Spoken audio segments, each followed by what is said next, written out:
Hi!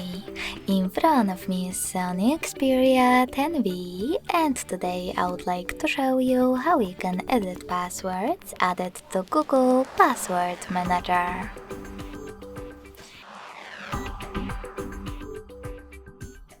Begin by opening Devices Settings and scrolling all the way down to access Google section. Now tap on your Google account if you have more than one, and make sure that the right one is on.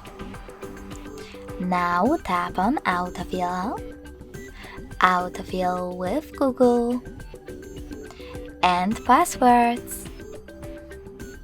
To edit one of your passwords, select one of those apps or one of your websites.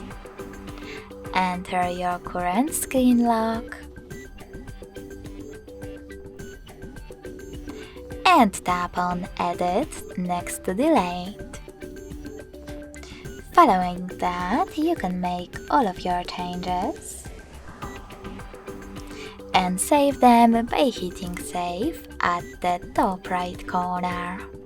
So when I do that, as you can see, my password was changed. Thanks so much for watching. If you enjoyed this video, don't forget to leave a like, comment and subscribe. Bye!